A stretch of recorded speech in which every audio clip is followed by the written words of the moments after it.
We were talking a little bit about America before NAFTA, before everything started shutting down in the 1970s with the steel industry, rubber companies, stuff like that, everything getting shipped abroad.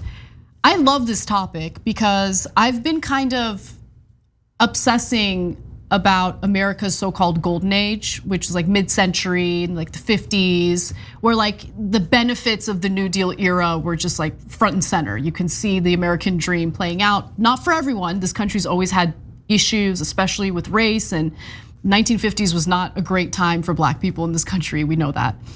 But I'm specifically talking about economic opportunity and the social programs we had, and also just okay, maybe this is gonna be offensive, I don't really care, I'm gonna say it. Just the quality of shit that you could buy back in the day, because it was made by unionized labor in this country. I'm obsessed, it blows my mind. Dresses that were made by garment workers, unionized garment workers, I can't believe the quality and the craftsmanship and how durable that clothing is. I have vintage dresses that I bought from the 1950s, and they look brand new. Blows your mind. And people had opportunities to work their way up that economic ladder and build great, decent lives for themselves. You don't have that anymore, and it's infuriating. Yeah, I mean, we were talking about Northeast Ohio and Pittsburgh and these shrinking post-industrial cities that were hit hard when steel left and tire plants moved elsewhere. And that being an extension of a disinvestment in the American workforce, in union labor, in just working people in this country. Shipping jobs overseas, and it's not. I hear what you're saying. It's not that you're saying like, oh, there's a problem with it being made by XYZ people. It's not that. It's the conditions they're in. They're being forced to do this just to survive. Versus here's a well-paid union worker who takes great pride in their work.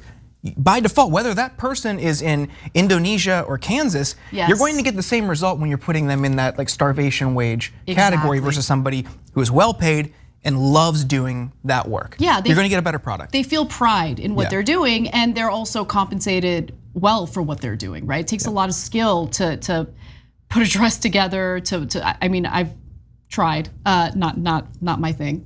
Maybe I need to try more, who knows? But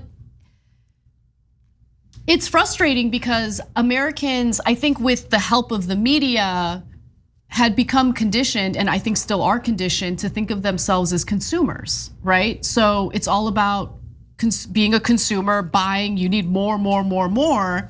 And so I feel like back in the day, if you bought something, it was built to last because people didn't need like a billion of the same thing. Like you didn't need a billion dresses, you didn't need several cars. Like you just needed one dependable car to get from point A to point B, and they would last. Buying a dress, like this fast fashion garbage. The other day, a family member of mine was like trying to tell me like, ooh, the hottest new website to buy clothes made in some other country by exploited workers. And it's so affordable, so this and that. And I was like, I've actually decided I'm done. Like I'm not buying any fast fashion ever again. I don't enjoy it, it doesn't last. And I don't know, I told Cenk, I was like, I'm now actively seeking out clothing that was made by unionized workers back in the day. He's like, that's very hippie of you. And I was like, I'm not trying to be a hippie, I don't know. I know we can't have that society right now, but when I wear that clothing, it makes me think of a better time, and it gives me a little bit of hope that if we fight hard enough, and if we organize, and if we keep our eye on the ball, we can maybe get that again in the future, Absolutely, yeah, you're just going to get a superior product with a unionized workforce. So yeah, I think it's absolutely right. And on the fast fashion thing, it's become, I don't know, you've probably seen, it's become just a joke on the internet. People have just shown what they thought they were going to get or what was depicted on the site and what they actually got. Terrible. And when you're just, automating all of these processes or paying people pennies a day or an hour, you're not going to get something that will last. Nope. That's just the nature of the business. So it's greed, it's exploitation of workers. And yeah, I think with all the caveats you laid out, yes, of course. Yeah. Some of the elements of the 50s, especially the workforce, I would love to see return to prominence. Yeah, and I mean, it's just, did you ever watch that movie? I think it was Nomad, titled Nomad. I'm really bad with names, but it was a movie about a woman who was from a community. Nomadland, thank you, yeah. Did you watch that? No. It's really good. I thought it was a great movie. But anyway, woman's entire life is basically destroyed by the fact that, this town that had these wonderful unionized jobs in manufacturing, I don't remember what exactly, it's a while since I watched it. Those jobs are all gone, right? So she's now, and her husband's gone, she's now living in a car, going from place to place, and it doesn't get, what I would like to see in that movie, what would have been better is if they actually dove into how communities have been completely decimated as a result of, corporate greed and shipping these jobs, offshoring these jobs and all of that. And then Obama, I'm just rambling, but Obama putting out that freaking documentary, which was a great documentary, but it's like, you were president for 8 years. Yeah. So you're showing us all that how communities in this country were decimated, the Rust Belt decimated as a result of those manufacturing jobs leaving. You did nothing about that. And then you bragged about how you improved the economy because you improved the stock market. Yeah. I don't know. On the Nomadland point, I don't know if you read Chris Hedges, but that's something he writes about a lot in his book America: The Farewell Tour, along with Death of the Liberal Class and Days of Destruction. Some of his books just zero in on these topics and they really humanize it. Just spectacular writing and really great deep dives into that topic specifically. And on the Obama thing, that was when I really started to get into politics and became cynical in politics. It was because I saw that was the radicalizing moment for me. Yeah. I saw my friends and family losing their homes in an area that had already been kicked in the teeth while we were down by corporate interests, by Democrats that didn't care about us and used us as a convenient political backdrop.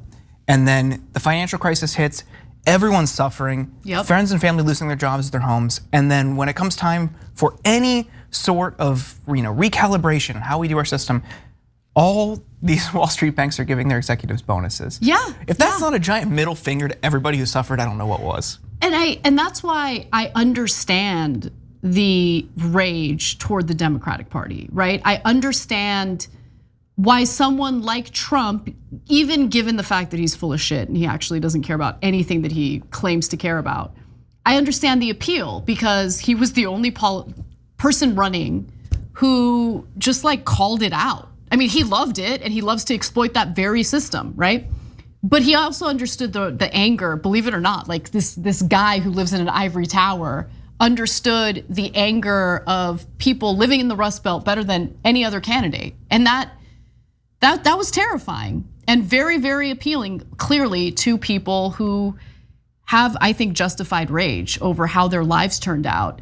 How do you not get angry when you look back at the opportunities that used to exist in this country that no longer exist?